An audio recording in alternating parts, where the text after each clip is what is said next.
Hello नमस्ते। आज हामी फेरि उपस्थित भइसकेको छौँ र आजको दिन चाहिँ हामीले चाहिँ व्यक्तिगत सरसफाइको बारेमा कुरा गर्नेछौँ र व्यक्तिगत सरसफाइमा चाहिँ हामीले विभिन्न अङ्गहरूको सरसफाइ गर्नुपर्ने भनेर बुझ्नुपर्ने हुन्छ र व्यक्तिगत सरसफाइमा हामी आज हामी हातको चाहिँ सरसफाइ गर्नुपर्ने कुरामा चाहिँ जोड दिनेछौँ। हस्पिटलमा पनि हरेक बिरामीको चाहिँ हामी हेरचाह गर्दाखेरि चाहिँ हातहरू चाहिँ टाइममा चाहिँ धुने र धेरै फोहोर छैन भने चाहिँ सेनिटाइजर प्रयोग गरेको देखिन्। त्यो किन गरेको भन्दाखेरि चाहिँ एक आपसमा चाहिँ रोग नसरोस् भनेर नै हामीले चाहिँ हातको सरसफाइ गर्छौँ। भनेपछि हातको चाहिँ सरसफाइ त्यति महत्त्वपूर्ण छ र यो हामीले चाहिँ हातको सरसफाइ चाहिँ हाम्रो बालबालिकाहरूलाई पनि सिकाउनु पर्ने हुन्छ र हाम्रो बालबालिकाहरूलाई चाहिँ हातको सरसफाइ कसरी गर्ने भनेर सिकाउनको लागि चाहिँ हामीले चाहिँ के गर्छौँ भन्दाखेरि उनीहरूलाई चाहिँ स्टेप सिकाउँछौँ। हामीले चाहिँ उनीहरूलाई चाहिँ हात धुने चाहिँ यस्तो तरिका हुन्छ, यो तरिका हुन्छ भने हामीले स्टेप सिकाउँछौँ। तर त्यो जुन तरिका हुन्छ उनीहरूलाई याद हुँदैन र यो तरिकालाई चाहिँ याद गराउनु पर्ने पनि मैले खासै देख्दिनँ। यो हात धुने तरिका चाहिँ के हो भन्दाखेरि यो बुझ्नुपर्छ, किन चाहिँ कसरी चाहिँ हात धुने भन्ने कुरा बुझेपछि चाहिँ त्यो स्टेपहरू उनीहरू आफै बुझ्छन्। अब कुरा हुन्छ कि हामी किन हात धुन्छौँ भन्दाखेरि हामीले हात धुनुको कारण भनेको चाहिँ हाम्रो हातमा चाहिँ कीटाणुहरू धेरै हुन्छ भनेर नै हामी हात धुन्छौँ र त्यो कीटाणुहरू चाहिँ हाम्रो चाहिँ हानिकारक कीटाणु जुन हुन्छ त्यो हाम्रो शरीरभित्र नप्रवेश गरोस् भनेर हामी हात धुने गर्छौँ। हामीले चाहिँ यो हात कुन बेला धुनुपर्छ भन्दाखेरि हामीले यो हात चाहिँ हामीले खाना खानु अगाडि धुनु पर्यो, हामीले चाहिँ पोहोर फालिसकेपछि हात धुनु पर्यो, हाम्रो चाहिँ बालबालिकाको दिशाहरू धोइसकेपछि हात धुनु पर्यो, हामी चर्पी गरेर निस्केपछि हात धुनु पर्यो भने चाहिँ विभिन्न जुन टाइम हुन्छ विभिन्न टाइममा हामीले हात धुनु पर्यो। अब जस्तो खेतमा गएर आछौँ, खेत गएर आउने बित्तिकै हात धोएर खाना खानु पर्यो भने चाहिँ यो आफैले बुझ्नुपर्ने कुराहरू पनि कति हुन्छ कि कुन बेला धुनुपर्छ भन्ने कुरा। अब यो हात धुने चाहिँ कसरी, अब यो हात धुने चाहिँ कसरी भन्दाखेरि चाहिँ हामीले बुझ्नुपर्ने कुरा भन्दाखेरि हाम्रो हातमा चाहिँ कुन ठाउँमा चाहिँ कीटाणु हुनसक्छ भनेर। कीटाणु कहाँ हुनसक्छ भन्दाखेरि यो अगाडि भागमा त कीटाणु हुन्छ नि, यो पछाडि भागमा नि कीटाणु हुन्छ नि। अब धुँदाखेरि चाहिँ हामीले सम्झिनै पर्ने ठाउँ चाहिँ कुन हो भन्दाखेरि चाहिँ हामीले सम्झिनै पर्ने ठाउँ भनेको चाहिँ उयो भाग, यो खुम्चेको भाग, त्यसपछि उयो काप र त्यसपछि यो नङको भित्र, यो तीनटा ठाउँ सम्झ्यो भने चाहिँ हामीले त्यो स्टेप सम्झिनु पर्दैन, हात धुने कुनै स्टेप सम्झिनु पर्दैन। ठिक छ। अब यो हात धुने स्टेपमा चाहिँ हामीले सबैभन्दा सर्वप्रथम हामीले के गर्छौँ भन्दाखेरि हामीले साबुन लिन्छौँ। त्यो साबुन लिएर चाहिँ हामी के गर्छौँ हातमा लगाउँछौँ भनेपछि पहिलो स्टेप यही भयो। भनेपछि यसरी हातमा साबुन लिएर यसरी लगाएर साबुन राखियो।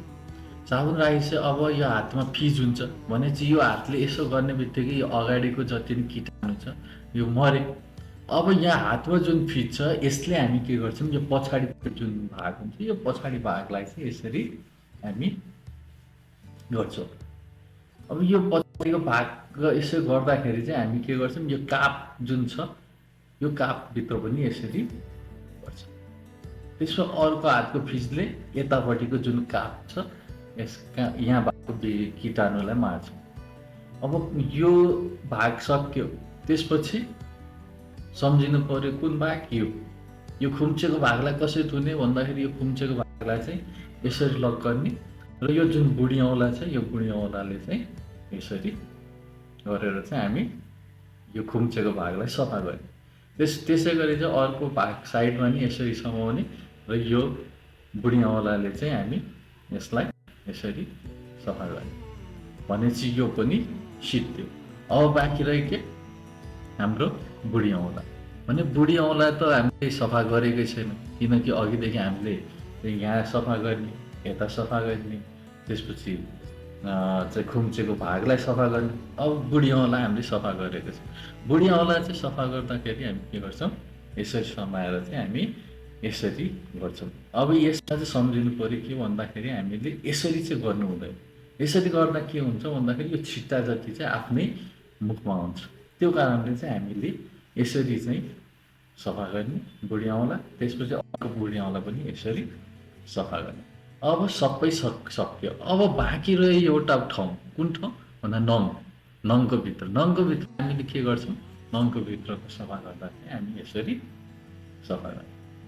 भने चाहिँ यसरी हामीले सफा गरिसकेपछि हामीले कुनै स्टेप पनि सम्झिनु पर्ने हुँदैन, सबै स्टेप आयो र अन्तिममा हामी सायद यतापट्टि हामी यसरी गरेर मिची हात धुन्छौँ।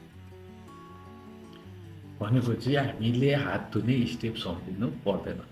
सम्झिनु पऱ्यो के भन्दाखेरि पहिलो कहाँ कीटाणु लुक्न सक्छ भनेर हामीले आफ्नो बच्चाहरूलाई सिकाउनु पऱ्यो। हाम्रो बच्चाहरूलाई सिकाउँदाखेरि पहिलो स्थान भनेको यो कापमा, दोस्रो भनेको यो खुम्चेको ठाउँमा, तेस्रो भनेको यो नङभित्र। भनेपछि यो 3 ठाउँ सम्झाउनु पऱ्यो बच्चालाई।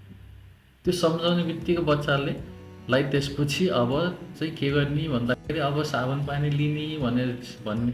साबुन पानी लिइसकेपछि के गर्ने, साबुन पानीले चाहिँ अगाडिपट्टि भएको कीटाणुलाई मार्ने भन्ने। अगाडिपट्टि कीटाणु मारिसक्यो, अब साबुन तल राख्ने। तल राखिसकेपछि यो दुईवटा हातको फिज हुन्छ। यो हातको फिज जुन छ, यो हातको फिजले यो कापको कीटाणुलाई मार्ने, यसरी मार्ने भन्ने सिकाउने। त्यसपछि यताको फिजबाट चाहिँ यताको कीटाणुलाई मार्ने भन्ने। यो भइसकेपछि चाहिँ अब कहाँ बाँकी रह्यो त भनेर सोध्नु पर्यो। अनि उनीहरू बच्चाहरूले के भन्छन्, हाम्रो यो बाँकी रह्यो भन्छन्, यो खुम्चेको भाग। अब यो खुम्चेको भागलाई कसरी सफा गर्ने भन्दाखेरि हामी यसरी समाउने, अनि त्यसरी बुढी औँलाले चाहिँ यिनीहरूलाई कीटाणुलाई मिची मार्ने। त्यसो अर्को साइडमा नि यसरी समाएर कीटाणुलाई मिची मार्ने। त्यसपछि अब रह्यो कहाँ भनेर सोध्ने। उनीहरूले भन्छ नङमा। नङको कसरी मार्ने भन्दा नङको यसरी मार्ने, घोटी मार्ने। अब एउटा ठाउँ बाँकी रह्यो, कुन ठाउँ भन्दाखेरि उनीहरूले भन्छन् बुढी औँला।